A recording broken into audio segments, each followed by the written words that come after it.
सी language से मुतल्लिक तमाम initial information को जो कि प्रोग्रामिंग के लिए काफ़ी हेल्पफुल साबित हो सकती है, हमने ना सिर्फ समझा बल्कि उन तमाम टर्म्स का प्रैक्टिकल परफॉर्म करके भी हमने देखा। इस स्टेज पर सी प्रोग्रामिंग से मुतल्लिका जितनी बेसिक्स का पता होना ज़रूरी है, हमने उन तमाम इनिशियल टर्म्स को जाना। आज उसी से मुतल्लिका नेक्स्ट कड़ी को लेकर मैं आपकी खिदमत में हाजिर हूँ। तो आज हमारा क्लास 10th के चैप्टर नंबर 1 का लेक्चर नंबर 12 है। मैं हूँ Nadia Noor. Welcome to my channel computer science expert.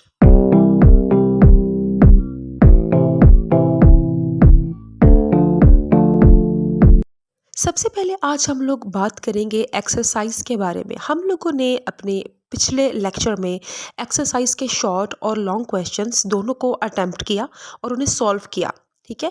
और आई होप आप उनके आंसर से सेटिस्फाइड ज़रूर होंगे। This time we are going to discuss next questions. हम इन अगले सवालात को डिस्कस करेंगे और इनके आंसर्स को थॉरोली एग्जामिन करेंगे और देखेंगे कि इनका पॉसिबल आंसर क्या हो सकता है, और अगर आप उसमें चाहें तो खुद से भी एडिशन कर सकते हैं। So let's start. अब सबसे पहले हम लोग क्वेश्चन नंबर 4 यानी कि ब्रीफली आंसर्स इन क्वेश्चंस को डिस्कस करेंगे। सबसे पहला क्वेश्चन है हमारा question number 5। Discuss the main parts of a structure of a C program. तो ये इसका आंसर है, ठीक है, जिसमें फर्स्ट हेडिंग है हमारी structure of a C program. अब इस सवाल में पूछा ये जा रहा है कि आप सी प्रोग्राम का स्ट्रक्चर जो है वो बताएं और कि आपको उसकी कितनी समझ है और उसमें कौन कौन से इम्पॉर्टेंट और मेन पार्ट्स शामिल हैं। मतलब एक सी का प्रोग्राम लिखने के लिए किन पार्ट्स की या किन चीज़ों की ज़रूरत पड़ती है, उसके लिए क्या क्या साइंटेक्स इस्तेमाल होता है। ना सिर्फ आपने उसे तस्वीरी शक्ल में दिखाना है बल्कि यहाँ पे तहरीरी शक्ल में भी यानी कि रिटन फॉर्म में भी आपने उसे प्रेजेंट करना है, ताकि आप एग्जामिनर को ये बता सकें और समझा सकें कि आपको सी लैंग्वेज के स्ट्रक्चर के बारे में काफ़ी हद तक मालूम है और आप मुकम्मल तौर पर जानते हैं कि सी लैंग्वेज का क्या स्ट्रक्चर है, यानी कि प्रोग्राम लिखने के लिए किस किस्म की साइंटेक्स को इस्तेमाल करना पड़ता है। सबसे पहले हेडिंग है सी प्रोग्राम की, structure of a C program. उसके बाद आपके सामने ये 2 लाइंस हैं एंड देन यहाँ पे आती है first heading which is link section और हेडर सेक्शन। अब ये जो पैराग्राफ है ये आपने मुकम्मल करना है, ठीक है। यहाँ तक हो गया है हमारा फर्स्ट पार्ट कंप्लीट। अब हम चलते हैं इस जवाब के दूसरे पार्ट की तरफ, जो कि ये है, यानी कि पिछले पार्ट का जो नेक्स्ट पार्ट है यहाँ से अब आप इसे स्टार्ट करेंगे, ठीक है। वो फर्स्ट वाला पार्ट भी आपने मुकम्मल तौर पर तैयार करना है, उसके आगे आपने ये वाला पार्ट तैयार करना है, ठीक है। ये पिछले पार्ट की ही कॉन्टिन्यूएशन है। अब इसमें जो है हेडर फाइल की साइंटेक्स को मेंशन किया गया है, ठीक है, आपके सामने एग्जाम्पल के तौर पे। सबसे पहले तो इसका साइंटेक्स है, उसके बाद नीचे साइंटेक्स के नीचे मैंने एग्जाम्पल के तौर पे hash include standard input output dot H मैंने ये जो है एग्जाम्पल ऐड की है, ताकि आप इजीली यहाँ से आगे मूव ऑन कर सको और मुकम्मल तौर पे इसका आंसर लिख सको। इसी के नीचे ये जो पैराग्राफ दिया हुआ है, ठीक है, आपने इसको लिखना है। तो ये प्रॉपर आपका जो सेकंड पार्ट है यहाँ पे कंप्लीट हो गया। आई होप आपको इसकी समझ आ गई होगी। अब हम चलते हैं अपने थर्ड पार्ट की तरफ। अभी जो थर्ड पार्ट है, ठीक है, इसमें हम लोग बात कर रहे हैं मेन सेक्शन के बारे में, ठीक है। अब यहाँ पे मेन सेक्शन का मेंशन होना बहुत ज़रूरी है क्योंकि ये सी स्ट्रक्चर के जो पार्ट्स हैं उनका सबसे अहम और मेन किरदार है, ठीक है, जिसके बगैर हमारे सी प्रोग्राम की एग्जीक्यूशन स्टार्ट नहीं हो सकती, ठीक है। तो मेन सेक्शन की डेफिनेशन यहीं तक है, आपने इसे यहीं तक लिखना है। उसके बाद नीचे हेडिंग स्टार्ट हो रही है बॉडी ऑफ मेन फंक्शन। ये लास्ट अब आपका पैराग्राफ स्टार्ट हो गया, इसको मुकम्मल हमने करना है। सबसे पहले आपने इसे द बॉडी ऑफ मेन से लेके यहाँ जहाँ तक मैंने ये लिखा हुआ है आपने यहाँ तक इसे मेंशन करना है। अब इसका नेक्स्ट पार्ट जो कंटिन्यूएशन है वो ये आपके सामने रहा। अब नेक्स्ट जो ये पार्ट है, ठीक है, जो लास्ट पार्ट है इस क्वेश्चन का, इसमें लिखा हुआ है for example print F hello world. अब यहाँ पे एग्जांपल दी हुई है प्रिंट एफ फंक्शन की, ठीक है, और जो प्रिंट एफ फंक्शन है ये आउटपुट फंक्शन है। सी लैंग्वेज के अंदर मेन स्क्रीन पे आउटपुट को प्रिंट करवाने के लिए प्रिंट एफ का फंक्शन इस्तेमाल किया जाता है।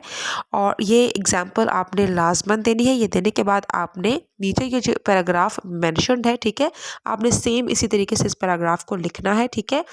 अब ये नीचे पैराग्राफ में यही बताया जा रहा है कि ये जो प्रिंटफ फंक्शन है ये आउटपुट को प्रिंट करवाने के लिए इस्तेमाल होता है, और इस जैसे कई फंक्शंस हम सी लैंग्वेज के अंदर इस्तेमाल कर सकते हैं, जिनके इस्तेमाल से हम लोग बहुत से different kind of task perform कर सकते हैं। ओके, अब वो तमाम फंक्शंस तो यहाँ मेंशन करना मुमकिन नहीं है, लेकिन उसमें से चंद एक फंक्शंस या एक फंक्शन जिसको आपके इस आंसर में मैंने मेंशन किया है, आपने ज़रूर इसे आंसर के तौर पे लिखना है।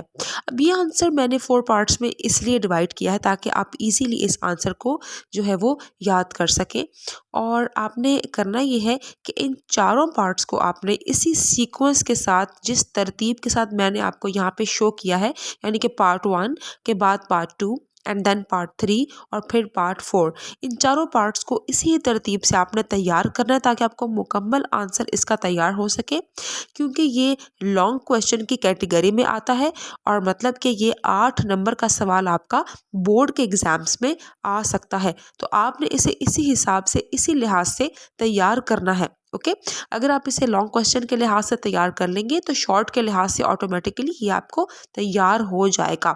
और जो जो एग्जाम्पल्स जिस जिस जगह पर मैंने मेंशन की है, आपने उन एग्जाम्पल्स को सेम ऐसे ही लिखना है। अगर आप चाहें, अगर आपको इन्फॉर्मेशन हो तो आप इस टॉपिक के अंदर अपनी मर्जी की इन्फॉर्मेशन को ऐड कर सकते हैं। ठीक है, जितना क्रिएटिव राइटिंग आप करना चाहें आप परफॉर्म कर सकते हैं।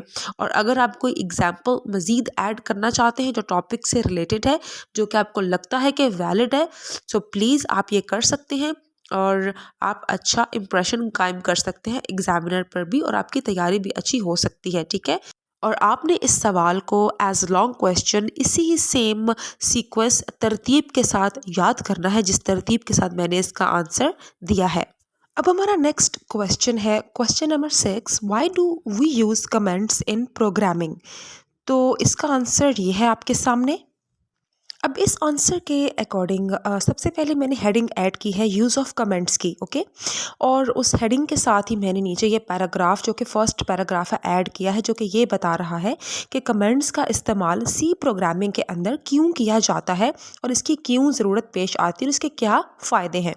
तो ये इसी ही तरीके से आप लोगों ने इसको याद करना है। ये फर्स्ट पार्ट है, ठीक है, और ये आपने सेम हेडिंग देनी है। अगर आप लोग चाहें तो आप हेडिंग चेंज भी कर सकते हैं, ठीक है, अपनी जो है थिंकिंग या अपनी क्रिएटिविटी के हिसाब से। लेकिन याद रहे कि आप लोगों ने जो भी क्रिएटिविटी करनी है, ठीक है, वो आपके क्वेश्चन के आंसर के अकॉर्डिंग ही होनी चाहिए। ओके, तो अब चलते हैं इसके नेक्स्ट पार्ट की तरफ।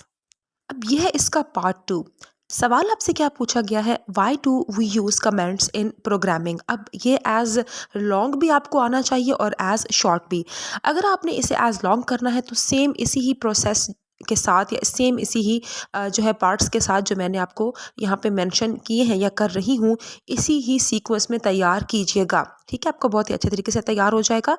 अब ये जो सेकंड पार्ट है, इसमें the purpose of writing comments, ये हेडिंग आपने देनी है, और नीचे आपने यही तमाम कंटेंट या डाटा आपने लिखना है जो यहाँ पे मेंशन किया गया है। मतलब ये यही बता रहा है कि मकसद क्या होता है कमेंट्स को सी प्रोग्रामिंग के अंदर यूज़ करने का, और इसके क्या फ़ायदे होते हैं। ओके, तो अब हम चलते हैं इसके थर्ड पार्ट की तरफ। अब ये इसका थर्ड पार्ट है। इसमें टाइप्स ऑफ कमेंट्स के बारे में बताया गया है कि कमेंट्स की कितनी टाइप्स हैं, तो ये भी आपने मेंशन करना है लाजमन। ठीक है, पहली टाइप है सिंगल लाइन कमेंट और दूसरी टाइप है मल्टी लाइन कमेंट। जब आप इस टॉपिक को कर ही रहे हैं, इसको एज क्वेश्चन आपने करना ही है, ठीक है, तो आपने एज लॉन्ग क्वेश्चन इसको मुकम्मल तौर पर इसके बारे में डिफाइन करना है, इसके बारे में बताना है। So you have to use this, आपको ये यूज़ करना पड़ेगा। ठीक है, और ये है सिंगल लाइन और मल्टी लाइन कमेंट, दो टाइप्स आपने ज़रूर मेंशन करनी है। इसके बाद आते हैं हम इसके साइंटेक्स की तरफ।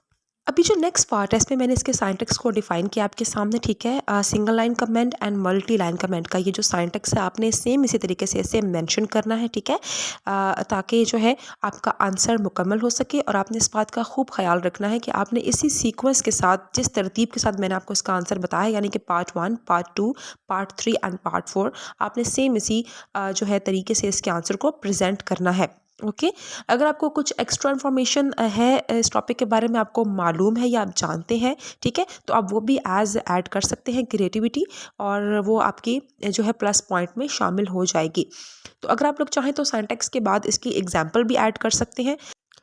अगर आप लोग देना चाहें तो, और अगर आप लोग समझें कि एग्जाम्पल आपने नहीं ऐड करनी, ठीक है, तो मेरे ख्याल से एक दो एग्जाम्पल्स ऐड आप कर लें, तैयार कर लें, आपके चैप्टर में मेंशन है। मैंने यहाँ पे मेंशन इसलिए नहीं की क्योंकि अगर आप नहीं भी ऐड करोगे तब भी आपका ये आंसर कंप्लीट है, मुकम्मल है, आपको इसके फुल मार्क्स मिल जाएंगे। और अगर आप लोग एग्जाम्पल ऐड करोगे तो ये आपका एडिशनल प्लस पॉइंट हो जाएगा, जिसके थ्रू आपके एग्जामिनर पे आपका अच्छा इंप्रेशन पड़ेगा। सो अब मूव ऑन करते हैं हम अपने नेक्स्ट क्वेश्चन की तरफ, विच इज़, अब यहाँ पर नेक्स्ट क्वेश्चन है हमारा question number 7, which is differentiate between constant and variable. अब इसका जो आंसर है वो हम देखते हैं कि इसका आंसर क्या है। So let's move on to this. अच्छा, सबसे पहले अब हम इस क्वेश्चन को समझते हैं कि differentiate between constant and variable. Okay, अब यहाँ पे जो कांस्टेंट और वेरिएबल है ये दो बहुत ही अहम टर्म्स हैं जो है सी लैंग्वेज से मुतल्लिका। सी लैंग्वेज के अंदर इन दोनों टर्म्स का इस्तेमाल बहुत ही ज़रूरी है और इसके इस्तेमाल को समझना भी बहुत ही इम्पॉर्टेंट है, जिनके बगैर हम सी लैंग्वेज के अंदर काम नहीं कर सकते, क्योंकि मोस्टली हमारा काम वैल्यूज़ के ऊपर ही होता है। ठीक है, तो वो वैल्यूज़ डिफ़ाइन करने का जो प्रोसेस है वो इन्हीं दोनों चीज़ों से, इन्हीं दोनों टर्म से स्टार्ट होता है, जो कि है कांस्टेंट और वेरिएबल। तो सबसे पहले हम लोग इसमें कांस्टेंट को मुकम्मल तौर पे डिफ़ाइन करेंगे, ये बताएंगे कि कांस्टेंट क्या होता है या उसकी कितनी टाइप्स होती हैं, या उसके अलावा उसके अंदर जो है उसकी क्या एग्जांपल्स हैं। ठीक है, तो कांस्टेंट की डेफिनेशन को मुकम्मल तौर पे हम यहाँ पे डिफ़ाइन करेंगे। तो सबसे पहले हेडिंग हमने दी है कांस्टेंट, इसके बाद ये डेफिनेशन है कांस्टेंट की, और फिर है ये एग्जाम्पल कांस्टेंट की। यहाँ तक आपने सेम इसे एज इट इज़ ही करना है। ठीक है, ये फर्स्ट पार्ट है। आई होप आपको ये पार्ट क्लियर हो चुका होगा। अब हम चलते हैं इसके सेकंड पार्ट की तरफ, जहाँ से हम अपने इस कांस्टेंट की टर्म को या इसकी डेफिनेशन को मज़ीद आगे कंटिन्यू करेंगे। अब हमारे सामने ये सेकंड पार्ट है इस क्वेश्चन का, जिसमें हमने कांस्टेंट की टाइप्स को डिफ़ाइन किया है, बताया है। ठीक है, कि कांस्टेंट की टाइप्स कितनी है, और ये आपके सामने है कि इसकी 3 टाइप्स हैं: integer constant, real constant and character constant. तो यहाँ पे हम लोगों ने कांस्टेंट को मुकम्मल तौर पे एक्सप्लेन कर दिया है। इतना कुछ ही कांस्टेंट के बारे में इंफॉर्मेशन हमें चाहिए थी, जो हमने यहाँ पे प्रेजेंट कर दी। अब नेक्स्ट ये पार्ट 3 है हमारा इस क्वेश्चन का, और इसमें अब हम बात करेंगे वेरिएबल के बारे में कि वेरिएबल क्या है, क्योंकि हमने डिफ्रेंशिएट करना है ना कांस्टेंट और वेरिएबल के बीच में। तो कांस्टेंट को तो हम डिफाइन कर चुके हैं, एक्सप्लेन कर चुके हैं, अब बारी है वेरिएबल की। ठीक है, तो वेरिएबल की ये डेफिनेशन आपके सामने मौजूद है, आपने ये हेडिंग देनी है, ठीक है, वेरिएबल की, और उसके बाद आपने सेम ये जो नीचे कंटेंट या जो ये रिटन फॉर्म में लिखा हुआ है, ठीक है, आपने इसको फॉलो करना है कि वेरिएबल वो वैल्यू है जो कि प्रोग्राम की एग्जीक्यूशन के दौरान चेंज हो सकती है। ठीक है, तो ये मेन डिफरेंस है कांस्टेंट और वेरिएबल के बीच में। तो आपको ये प्रॉपर तरीके से आना चाहिए। हम इसको मज़ीद शॉर्ट भी कर सकते थे, लेकिन मैंने इसको लॉन्ग में इसलिए लिखा है क्योंकि ये आपका ब्रीफली आंसर्स की कैटेगरी में आ रहा है। आपका मेन क्वेश्चन यही है कि ब्रीफली आंसर्स मतलब आपने प्रॉपर डिटेल में जो है इनका आंसर देना है। तो हम यहाँ पे कोई शॉर्टकट फॉर्म यूज़ नहीं कर सकते, जितना हमें बुक में मैंशनड जो है वो करके मिला हुआ है आंसर। ठीक है, हमने उसी को पिक करना है और एज इट इज़ हमने उसे यूज़ करना है। हाँ, उसमें कुछ चीज़ें हम कम या ज़्यादा कर सकते हैं, ठीक है, लेकिन वो डिपेंड करता है हमारी चॉइस पे, हमारी क्रिएटिविटी पे, या हमारी जो है एबिलिटी, लर्न करने की जो हमारी एबिलिटी है उसके ऊपर, कि हम कितना याद कर सकते हैं। ठीक है, मैंने पूरी कोशिश ये की है कि आपको कम से कम फिर भी डाटा पिक करके, ताकि आप इजीली याद कर सको, क्योंकि हमने स्मार्ट वर्क करना है, हमने डंकी वर्क यहाँ पे नहीं करना। डंकी वर्क का मतलब ये है कि हम लोगों ने ऐसे नहीं करना कि हमने उस टॉपिक के बारे में जो बुक में मेंशन्ड हर चीज़ है उसको रटा लगाना शुरू कर दे, उसको याद करना शुरू कर दे। ठीक है, उसमें से उन पॉइंट्स को हमने पिक करना है, और उन पॉइंट्स को पिक करके हमने स्मार्ट वर्क करना है कि हमने बुक में मेंशन्ड सिर्फ उन पॉइंट्स को उस हमारे क्वेश्चन से मुतल्लिका पिक करना है, जिससे हमारा आंसर भी क्लियर हो जाए, जो कि समराइज्ड फॉर्म में बहुत ही बेस्ट आंसर हो, जिसके फुल मार्क्स मिलने के हमारे पास 100% चांसेस हों। अब यहाँ पे इसका लास्ट पार्ट हमारे सामने है, ठीक है, विच इज़ पार्ट 4, और यहाँ पे मैंने जो है वेरिएबल इसकी एग्जांपल को मेंशन किया है, ठीक है, जो कि आपके सामने है, इंट एवरेज। अब इंट यहाँ पे वो डाटा टाइप है जिसके ज़रिए हम किसी भी वेरिएबल को डिक्लेयर करते हैं, और उसके साथ एवरेज, एवरेज उस वेरिएबल का नाम है, ठीक है, बल्कि एवरेज ही वो वेरिएबल है जिसके बारे में हम बात कर रहे हैं। तो यहाँ पे एवरेज के साथ मैंने इंटीजर यानी कि डाटा टाइप को इसलिए मेंशन किया है क्योंकि सी लैंग्वेज के अंदर हम किसी भी वेरिएबल को विदाउट डाटा टाइप के बगैर मेंशन नहीं कर सकते। ठीक है, अगर हम ये करते हैं तो ये हमारा सबसे बड़ा साइंटिक्स एरर होगा, ये गलती होगी जो कि सी लैंग्वेज एक्सेप्ट नहीं करेगी। ठीक है, वेरिएबल की वैसे अलग से पहचान भी है, लेकिन सी लैंग्वेज के अंदर जब हम वेरिएबल को यूज़ करते हैं तो हमें उस लाजमन उसके साथ डाटा टाइप को लिखना होता है, जिसे कहा जाता है वेरिएबल डिक्लेरेशन। ठीक है, जो कि आगे चल के हम करेंगे। हम ये टॉपिक कर भी चुके हैं, मैं आपको काफ़ी कुछ इसके बारे में समझा भी चुकी हूँ, बस आपने ये अब ख्याल रखना है। ठीक है, कि आपने सेम इसी सीक्वेंस के साथ इसी आंसर को तैयार करना है। ठीक है, वेरिएबल की डेफिनेशन, उसके बाद उसका जो एग्जाम्पल है वो। ठीक है, एग्जाम्पल्स आपके सामने मेंशन है। अगर आपको बेहतर लगे कि आपको पता हो, जो कि आपको अब मेरे ख्याल से इतना कुछ आपको समझ आ चुकी होगी, ठीक है, तो आप अपनी मर्जी से भी वेरिएबल की जो एग्जाम्पल्स हैं खुद से भी ऐड कर सकते हैं। फॉर सपोज फ्लोट हाइट, ये भी आप मेंशन कर सकते हैं। ठीक है, इसके अलावा फ्लोट बोनस, ये भी आप मेंशन कर सकते हैं। ठीक है, इसके अलावा 4 डाटा टाइप है तो 4 ग्रेड या 4 नेम, ये भी आप मेंशन कर सकते हैं। तो इस तरह काफ़ी एग्जांपल्स आप अपनी तरफ से भी ऐड कर सकते हैं अगर आप लोग चाहें तो। बहरहाल मैंने ये मेंशन कर दी है एग्जांपल इंट एवरेज, और नीचे मैंने एक्सप्लेन भी कर दिया है कि यहाँ पे जो इंटीजर है ये डाटा टाइप को रिप्रेजेंट कर रही है और जो एवरेज है ये वेरिएबल का नाम है। ठीक है, तो आई होप आपको यहाँ तक इस क्वेश्चन के आंसर की प्रॉपर तरीके से थॉरली अंडरस्टैंडिंग और समझ आ गई होगी। अब हम मूव ऑन करते हैं अपने नेक्स्ट क्वेश्चन की तरफ। अब नेक्स्ट हमारा क्वेश्चन है write down the rules for naming a variable. ठीक है, ये हमारा क्वेश्चन है नेक्स्ट, और ये बहुत ही इम्पॉर्टेंट क्वेश्चन है। ठीक है, और इस क्वेश्चन को आप इस तरीके से लें कि ये लॉन्ग के लिहाज से बहुत ही इम्पॉर्टेंट क्वेश्चन है और बोर्ड में हो सकता है लाजमन, आई एम 99% श्योर, ठीक है, कि ये क्वेश्चन बोर्ड में किसी ना किसी लिहाज से तो ज़रूर आपके पेपर में ऐड होगा, या एमसीक्यूज़ के लिहाज से, या शॉर्ट के लिहाज से, या फिर लॉन्ग क्वेश्चन के हिसाब से। ठीक है, तो आपने इस क्वेश्चन को मुकम्मल तौर पे बहुत ही अच्छे तरीके से तैयार करना है। सो चलते हैं इसके आंसर की तरफ। तो ये है इसका आंसर आपके सामने। ठीक है, नेम ऑफ़ अ वेरिएबल, और फॉर्चुनेटली मतलब हम लकी हैं कि इसका आंसर हमें चैप्टर में प्रॉपर मुकम्मल तौर पे इस तरह मिल गया है कि हम सेम इसे उठा के एज इट इज़ यूज़ कर सकते हैं। ठीक है, तो ये आपके सामने इसका जो आंसर है ये मौजूद है। अब थोड़ा सा गौर करते हैं इस क्वेश्चन की तरफ कि राइट ऑन द रूल्स, वो रूल्स बताएं जो कि वेरिएबल का नाम रखने के लिए इस्तेमाल होते हैं। ठीक है, अगर आपको मेरा लेक्चर तैयार हो तो मैंने जो है अपने लेक्चर के अंदर काफ़ी अच्छे तरीके से आपको वेरिएबल को नाम देने के रूल्स को समझाया था। ठीक है, और हम ये टॉपिक डिस्कस कर चुके हैं, लेकिन अभी दोबारा हम इसको थोड़ा सा रिकैप कर लेते हैं कि वेरिएबल भी जो है वो सी लैंग्वेज के अंदर बहुत अहमियत रखता है। ठीक है, हम किसी भी वेरिएबल के थ्रू किसी भी वैल्यू को यूज़ कर सकते हैं, तो उनका वेरिएबल का नाम रखने के लिए जो रूल्स हैं वो सी लैंग्वेज के अंदर वो ये तमाम यहाँ पे डिफाइन किए हुए हैं। यहाँ पे 4 रूल्स यहाँ पे आपके सामने मौजूद है, लिखे हुए हैं। ठीक है, अब इन रूल्स को आपने एज इट इज़ याद करना है, लिखना है। अगर आपको कोई एक्स्ट्रा रूल भी आता है, ठीक है, जो कि सी लैंग्वेज से मुतल्लिका है या जो आपकी नज़रों से गुजरा है, तो वो भी आप ऐड कर सकते हैं, लेकिन याद रहे कि वो रूल ऐड करते हुए आपने इस बात का ख्याल रखना है कि वो जो रूल है वो बिल्कुल वही हो जो सी लैंग्वेज के अंदर इस्तेमाल होता है। कोई आपने अपनी तरफ से ऐड नहीं करना, बल्कि सर्च करके, क्योंकि इन 4 रूल्स के अलावा भी मज़ीद रूल्स हैं जो इस्तेमाल होते हैं सी लैंग्वेज के अंदर किसी भी वेरिएबल के नाम को लिखने के लिए। ठीक है, तो अब यहाँ पे ये रूल्स आपके सामने हैं 4, ये आपने याद करने हैं, तैयार करने हैं, और नीचे आ जाए एग्जाम्पल्स की तरफ। तो यहाँ पे उन्होंने एग्जाम्पल दी हुई है which is height, average weight या वेरिएबल 1। ठीक है, अब इन वेरिएबल्स के एग्जाम्पल के अलावा आप खुद से भी एग्जाम्पल्स लिख सकते हैं, जैसे सम, प्रोडक्ट, नेम, एज। ठीक है, तो आप बहुत सारी ऐसी एग्जाम्पल्स को इस्तेमाल कर सकते हैं वेरिएबल का नाम देने के लिए। ठीक है, तो अगर आपको इनमें से कोई एग्जाम्पल भूल भी जाए तो आप खुद से उसको मेंशन कर सकें। ठीक है, तो यहाँ तक इसका ये आंसर है। जितना ये क्वेश्चन इंपॉर्टेंट है, इतना इसका आंसर छोटा है और बहुत ही इजी है। तो आपने इसको बहुत ही अच्छे तरीके से तैयार करना है ताकि आप बोर्ड लेवल में इसके आंसर को देने के लिए परफेक्टली मुकम्मल तौर पे तैयार हों। ठीक है, और आपका एग्जामिनर भी आपसे काफ़ी खुश हो, और बल्कि उस पर आपका एक बहुत ही अच्छा इम्प्रेशन कायम हो सके। ओके, तो अब हम चलते हैं अपने नेक्स्ट क्वेश्चन की तरफ। अब नेक्स्ट हमारा क्वेश्चन है डिफरेंशिएट बिटवीन चार एंड इंट। ठीक है, तो जो चार डाटा टाइप है और जो इंटीजर डाटा टाइप है इसके बारे में हमने बताना है। ठीक है, हमने डाटा टाइप्स के बारे में तो पढ़ा था सी लैंग्वेज के अंदर। अब उसमें से सिर्फ दो डाटा टाइप यानी कि चार और इंट को पिक करके हमारे सामने लाया गया है। ठीक है, कि हम इनमें डिफरेंस को बता सकें। तो सबसे पहले हम बताएंगे चार के बारे में कि करेक्टर डाटा टाइप क्या होती है। So let's move on to the answer.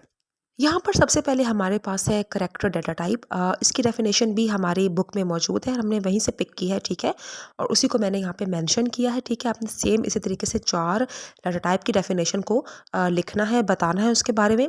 फिर आ जाती है उसकी एग्जाम्पल। ठीक है, ये एग्जाम्पल आपके सामने मौजूद है, आपने सेम इसी एग्जाम्पल को मैंशन करना है। ठीक है, और अगर आप लोग चाहें तो आप कोई और भी एग्जाम्पल दे सकते हैं। ठीक है, ग्रेड के आगे लिखा हुआ है के, तो आप के की जगह पे ZWY कुछ भी ऐड कर सकते हैं। और अगर आप कोई और एग्जाम्पल अगर आपको आती है, ठीक है, तो आप वो भी मेंशन कर सकते हैं, आप पे कोई रिस्ट्रिक्शन नहीं है। लेकिन बात वही है जो मैं आपको शुरू से समझा रही हूँ कि आपने अगर कोई भी क्रिएटिव राइटिंग या क्रिएटिव चीज़ ऐड करनी है तो जस्ट मेक श्योर कि वो वाकई ही ट्रू हो। ठीक है, अपनी तरफ से ऐड करने का मतलब हरगिज़ ये नहीं है कि आप गलत मलत कुछ भी ऐड करते जाएँ।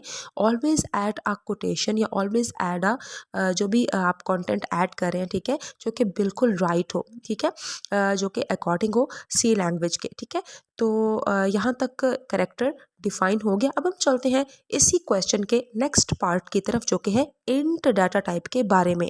जी, ये है अब आंसर इंटीजर डाटा टाइप के बारे में। ठीक है, और आपने सेम तरीके से इसी आंसर को करना है। ठीक है, मैंने पूरी कोशिश ये की है कि एक ही पेज पर इसका आंसर आ जाए।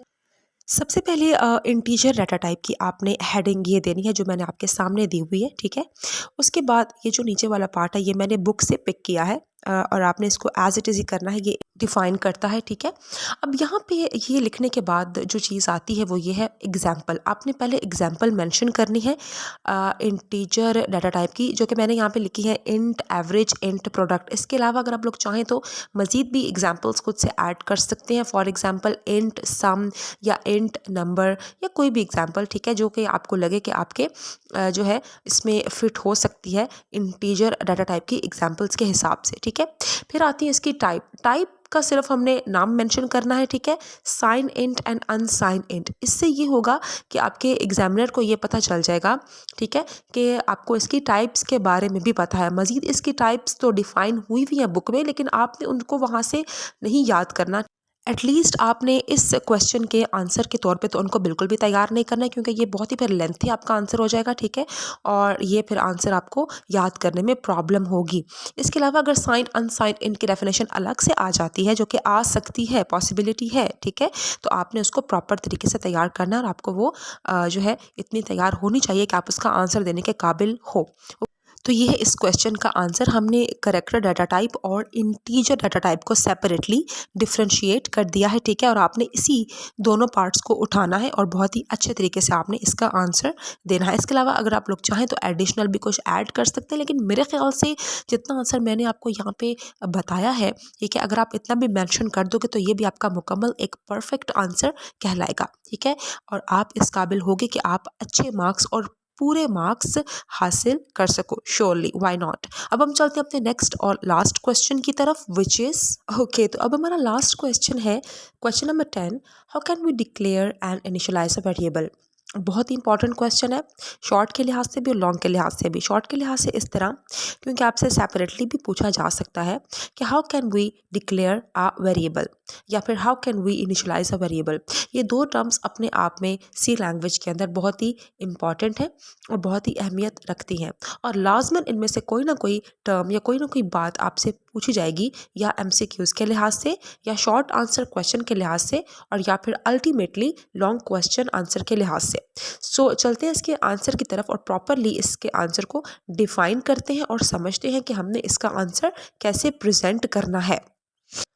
तो ये है इसका आंसर, और इसका ये फर्स्ट पार्ट है वेरिएबल डिक्लेरेशन का। ठीक है, तो इसमें सबसे पहले हमारी हेडिंग है वेरिएबल डिक्लेरेशन, और इसके नीचे ये मैंने दो जो लाइन्स है इसमें इसकी डेफिनेशन को डिफ़ाइन किया है, ठीक है, कि वेरिएबल डिक्लेरेशन जो है ये किसी भी प्रोग्राम के अंदर या सी लैंग्वेज के अंदर इस्तेमाल होती है किसी भी वेरिएबल के नाम को और उसकी डाटा टाइप को डिफ़ाइन करने के लिए, ठीक है।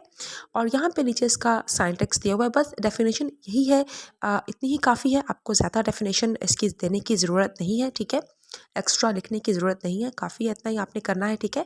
और फिर इसका सिंटैक्स आता है जो कि आपके सामने है, सेम इसी तरीके से आपने इसके सिंटैक्स को प्रेजेंट करना है, ठीक है। आपकी प्रेजेंटेशन सेम इसी हिसाब से होनी चाहिए जैसे मैंने आपके सामने यहाँ पे प्रेजेंट की है, तो यहाँ तक आपने इसे सेम इसी तरीके से करना है। अब हम चलते हैं इसके नेक्स्ट पार्ट की तरफ। अच्छा, ये भी इसका नेक्स्ट पार्ट है वेरिएबल डिक्लेरेशन का, और ये एग्जांपल्स आपके सामने दी हुई हैं, unsigned int age and float height and int salary and char marital status. तो ये एग्जांपल्स आप अगर आप चाहें तो आप अपनी तरफ से मजीद कोई भी एग्जांपल्स ऐड कर सकते हैं, ठीक है। अगर आपको कोई भूल जाती हैं, ये 3-4 आप तैयार कर लेंगे तो आपको एटलीस्ट 2 तो पक्की तैयार रहेंगी।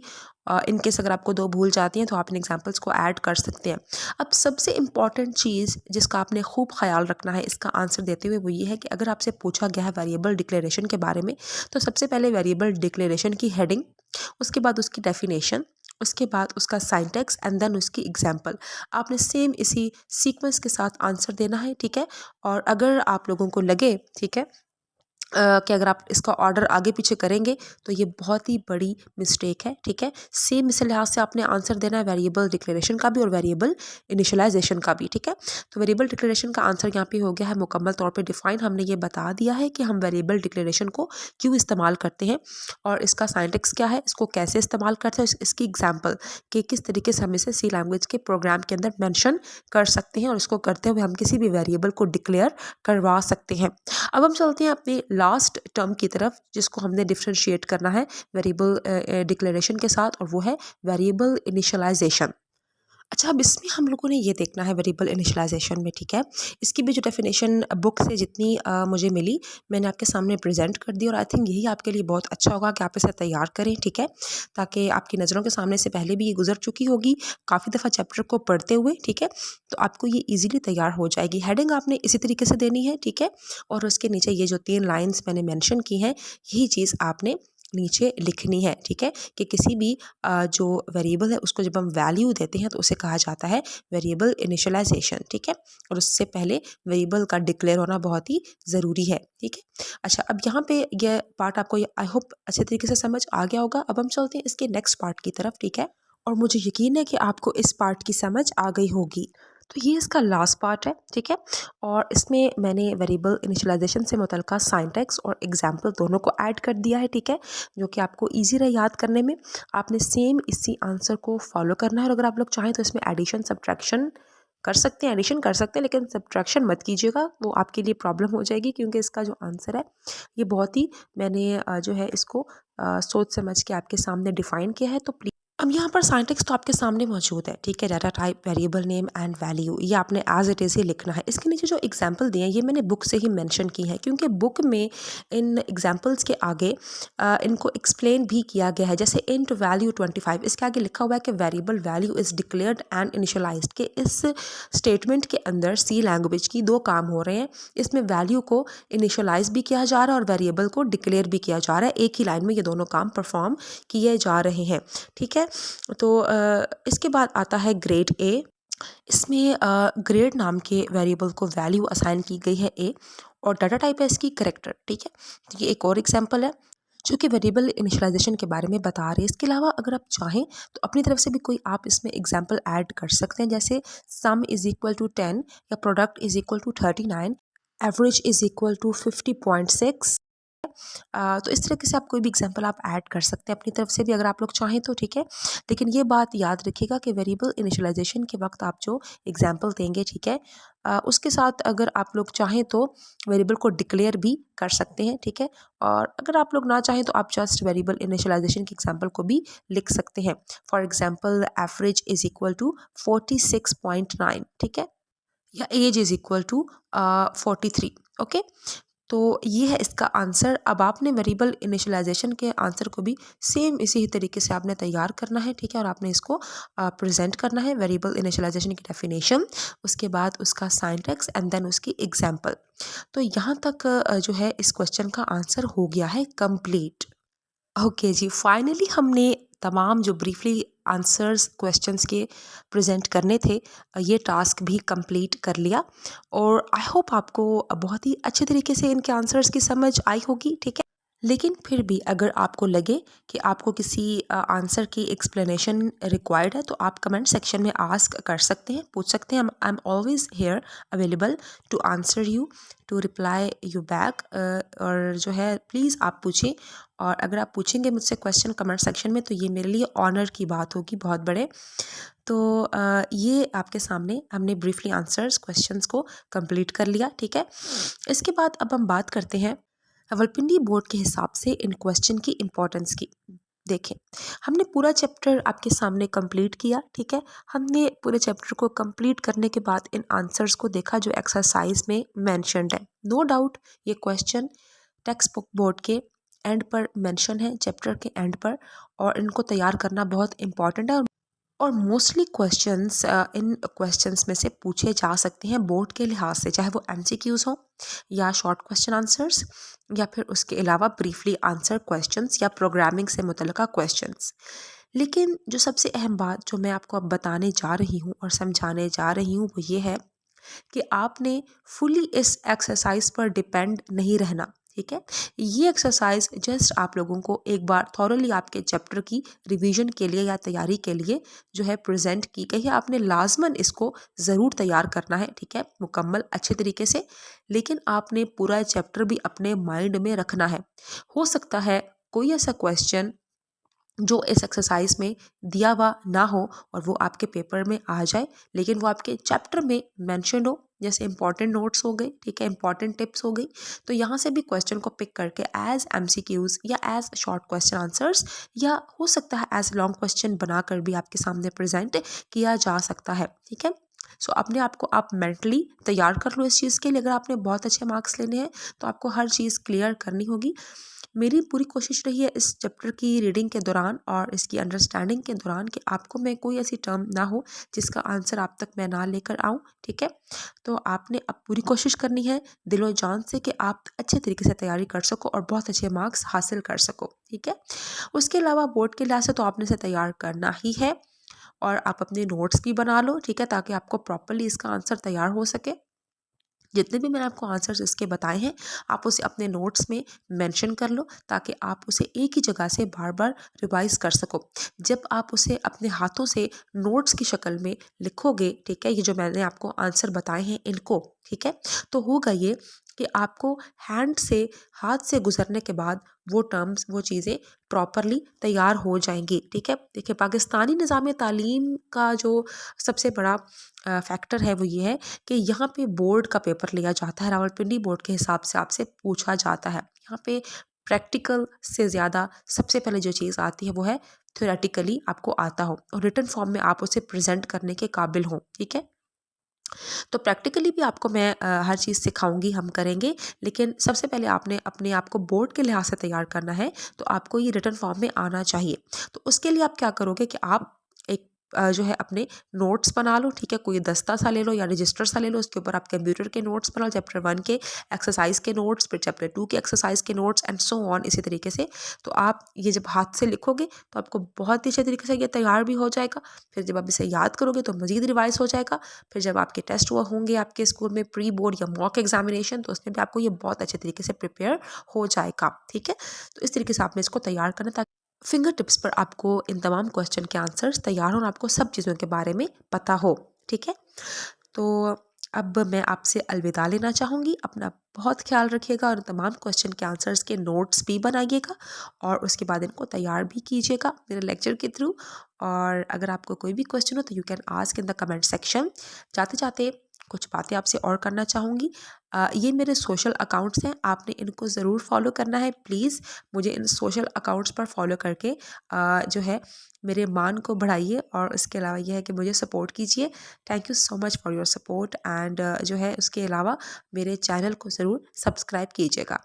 तो बहुत सी उम्मीद और बहुत सी दुआओं के साथ आपसे अलविदा लेना चाहूँगी। खूब दिल लगा के पढ़िए और अपना और अपने चाहने वालों का खूब ख्याल रखिए। अल्लाह हाफ़िज़ एंड गुड बाय। अगर आपको मेरी वीडियो पसंद आए तो उसे लाइक कीजिए, मेरे चैनल को सब्सक्राइब कीजिए और बेल आइकन पर प्रेस कीजिए ताकि आपको मेरी नई आने वाली वीडियोस की नोटिफिकेशंस मिल जाएं।